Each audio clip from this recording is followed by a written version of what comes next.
नमस्कार। आज की कहानी है प्यार और ब्याह की बारी और इसे लिखा है सोनाली मिश्र ने। तू इस तरह से मेरी जिंदगी में शामिल है। मैसेंजर पर एकदम से यह मैसेज उभर आया। शालू अभी नहाने के लिए जा ही रही थी कि उसने वही परिचित आवाज सुनी। वह एकदम से चौंक गई। इतने बजे तो वह कभी मैसेज नहीं करता, फिर क्यों किया? अभी उसका भाई उसका फोन लेने आ जाएगा और फिर वह सारे मैसेज चेक करेगा। वह रात में उसके साथ की गई बात को डिलीट कर देती है। इन लड़कों में जरा सी भी सब्र नहीं है। शालू झल्लाई। एक तो शहर छोटा, उस पे उसका भाई एकदम दादा टाइप।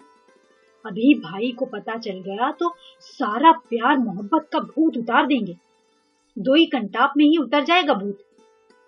पिछले ही साल एक लड़का उसके साथ दोस्त करने की हिम्मत कर बैठा था और उसके भैया के चलते इतनी हिम्मत कोई कर दे, यह वाकई हिम्मत की ही बात थी।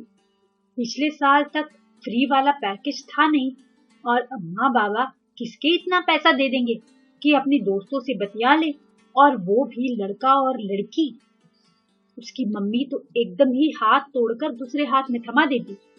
पिछले साल हुए बवाल के बाद कुमारी शैलजा उर्फ शालू संभल गई थी और केवल लड़कियों के साथ ही बैठा करती थी। मगर उसकी आंखों के सामने से नीरज का चेहरा नहीं हटता था। कई बार सोचती, आखिर उसका कसूर क्या था? आखिर नीरज को उसके भैया ने क्यों पीटा? उसका भाई तो अपनी सहेलियों के घर खूब जाता है। वह सोचती, मगर कुछ भी करने की हिम्मत नहीं कर पाती। घर में चाची चाचा ताऊ ताई और बाबा दादी सहित पूरे 15 लोग थे और उसपे परिवार का नाम। शालू घबरा कर पैर पीछे कर लेती। अपने मन में उठने वाले सवालों को चूरन खाकर एकदम से पचा डालती। उसने बुआ की हालत देखी थी। बुआ का प्रेम बगल वाले घर के ही चाचा के साथ हिलोरे लेने लगा था। तब शालू छोटी थी, मगर उसकी यादों में सब कुछ रील जैसा है। दादी अपना सीधा पल्ला सही करते हुए बोली थी, अरे बहुत हो गई पढ़ाई लिखाई, ये पढ़ रही है, और हाथ से झलता हुआ पंखा फेंक दिया था। बुआ डर गई थी और उस दिन के बाद उन्होंने कभी का भी मुंह नहीं देखा। और फिर 2 ही महीना में उनके जीवन की डोर को फूफा से बांधकर बाबा दादी ने गंगा नहा ली थी और वे गंगोत्री की तरफ निकल गए। शालू को लगा कि लड़की का ब्याह शायद वाकई में ही गंगा ही नहाने जैसा है। मगर अब जमाना बदल रहा है। भैया की बहुत सहेलियां हैं।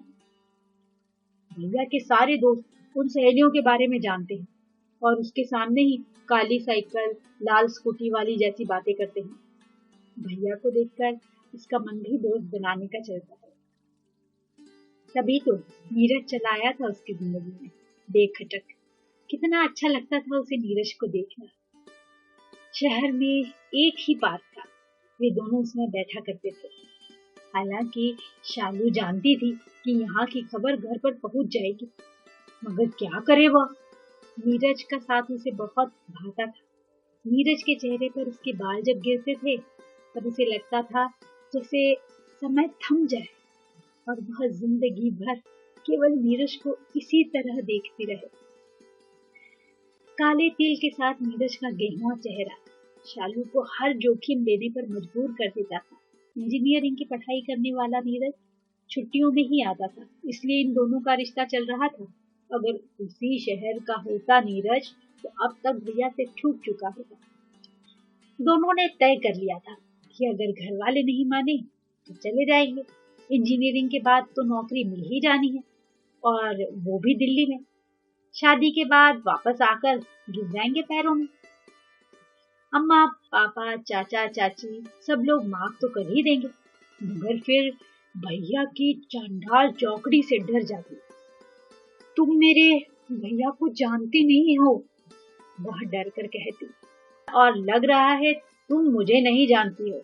कांटी ठाकुर हूँ, अपनी जबान से न फिरने वाला। नीरज ने अपनी मूंछों पर ताव देते हुए कहा, जाओ जाओ, हम कौन से और कोई हैं, हम भी तो वही हैं, और मेरा भाई भी। वह तुनक कर बोली थी। सच बात तो यह है कि अपने भैया के खिलाफ कोई कदम वह इस समय नहीं उठा सकती थी। ऐसे ही एक दिन उसकी चोरी पकड़ी गई थी और नीरज को उसके भाई ने इतना पीटा था कि उसका सारा इश्क गधे के सिर से सींग की तरह गायब हो गया। ढेर सारी छिछालेदर कराने के बाद शालू नीरज को भूलने के लिए तैयार हो गई थी। हालांकि उसका दिल नहीं मान रहा था। उसका कॉलेज जाने का मन नहीं होता था, क्योंकि छोटे शहर में हर तरफ यह बात फैल गई थी। नीरज से ज्यादा उसे खुद पर हंसते लोग ज्यादा दुखी करते थे। तभी उसके अकेलेपन पर तरस खाकर और पछतावे से प्रभावित होकर उसके भैया ने उसे यह स्मार्टफोन दिला दिया और उस पर मुफ्त वाला पैकेज। उस दिन शालू को अपने भैया पर सबसे ज्यादा प्यार आया था। वह तो उसे इंटरनेट पर भी नहीं ज्यादा बैठने देता था और फेसबुक पर तो उसका अकाउंट केवल नाम के लिए था। हर समय तो भैया का ही पहरा होता था। यह उसका फोन था, नितांत उसका। इस फोन में वह अपना फेसबुक अकाउंट बनाएगी, व्हाट्सएप पर बातें करेगी। वाह, एक तरह की आजादी की फीलिंग उसके मन में आ गई। शालू को इतनी खुशी तो तब भी नहीं हुई थी जब उसे साइकिल मिली थी, क्योंकि साइकिल से तो केवल वह अपने शहर का ही चक्कर लगा सकती थी, जबकि इस फोन से पूरी दुनिया के साथ जुड़ी रह सकती। भैया ने केवल एक ही बात के लिए उसे मना किया था कि वह उसमें लॉक नहीं लगाएगी, और उसने सहर्ष मान लिया था। जल्द ही उसका दिन अपने कमरे में बीतने लगा। तीसरी छत के कोने में उसका कमरा एकदम अकेला था। दूसरी छत पर चाची और चाचा का परिवार था, तो सबसे नीचे ताऊ ताई का। अम्मा और बाबा भी नीचे ही थे। तीसरी छत पर स्टोर और उसका कमरा। वाह, ऐसे में यह कौन? बस अब नाम ही केवल छोटा शहर था। बाकी शालू को पंख तो लग ही गए थे। अपनी दिल्ली की, अहमदाबाद की सारी सहेलियों से वह बातें करती थी। नीरज की भी कभी उसे याद होती, मगर अपने भाई को दिए गए वादे को ध्यान आते ही वह जैसे रुक जाती। उसके हाथ एकदम से मोबाइल पर फेसबुक में नीरज टाइप करते करते रुक जाते। जैसे ही एक दिन उसे मित्रता अनुरोध आया, उसने ध्यान नहीं दिया। अनजानों से वह वैसे ही बचती थी। उसे पसंद नहीं था पता चले मोहल्ले का ही कोई लड़का हो और वह फिर से फंस जाए। इतनी मुश्किल से तो अपनी आजादी वापस मिली है और वह भी गवा दे अपनी बेवकूफी के चलते। अब वह थोड़ी प्रैक्टिकल हो गई थी।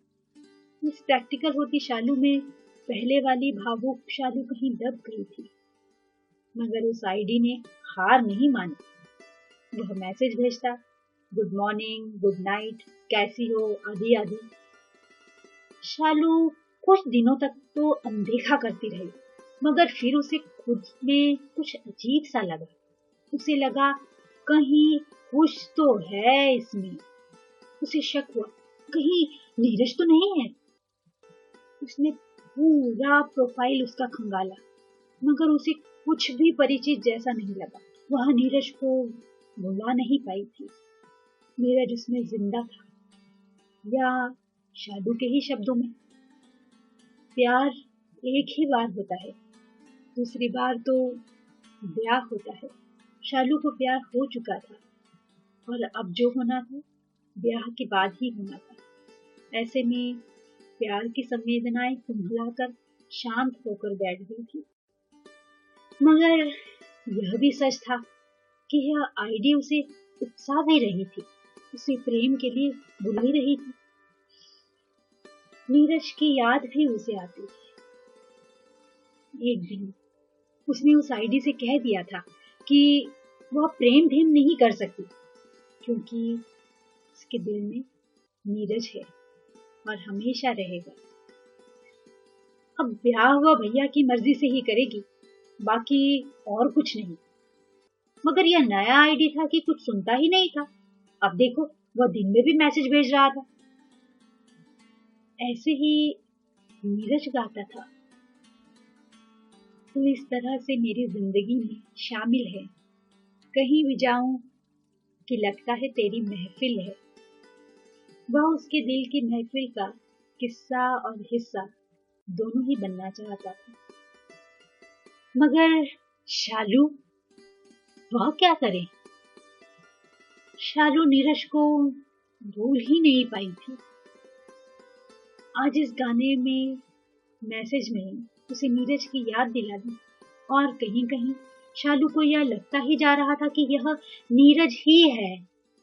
उसने तुरंत ही मैसेज टाइप किया, उस महफिल में कहीं बिखरा हुआ तेरा दिल है। शालू उस गाने की इस लाइन के बाद यही कहती थी। दो पल की शांति उस तरफ से हो गई। शालू केवल इसी से पता लगा सकती थी कि वह नीरज है या नहीं। नीरज होगा तो वह इसके आगे की वही लाइन बताएगा, नहीं तो वह भैया के बताए लड़के से ब्याह करने को तो तैयार है ही। अब दिल कोई धर्मशाला तो है नहीं कि कोई आया और दो पलटी कर भाग गया। 5 मिनट तक इंतजार के बाद जब वहां से कोई जवाब नहीं आया तो निराशा को तौलिए में लपेटकर वह जाने लगी। तभी मैसेंजर से आवाज आई। शालू के हाथों के लिए वह सबसे कठिन काम हो रहा था। वह चाहती थी मनचाहा जवाब पाना और दिमाग उसे चेतावनी दे रहा था। दिल और दिमाग में द्वंद्व था, कर्तव्य और प्रेम में द्वंद्व था। उसने दिल की बात सुन ली, मैसेंजर खोला और तेरे दिल की मंजिल मेरे चेहरे का काला तिल है। और फिर एक लाइन और तैर रही थी, चिंता ना करो, नौकरी मिल गई है। अम्मा और बाबूजी इस रिश्ते के लिए तैयार हैं। हम भी जल्द आ रहे हैं अब तुम्हारे बाबा दादी से बात करने। अब प्यार तो जीवन में एक ही बार होता है ना।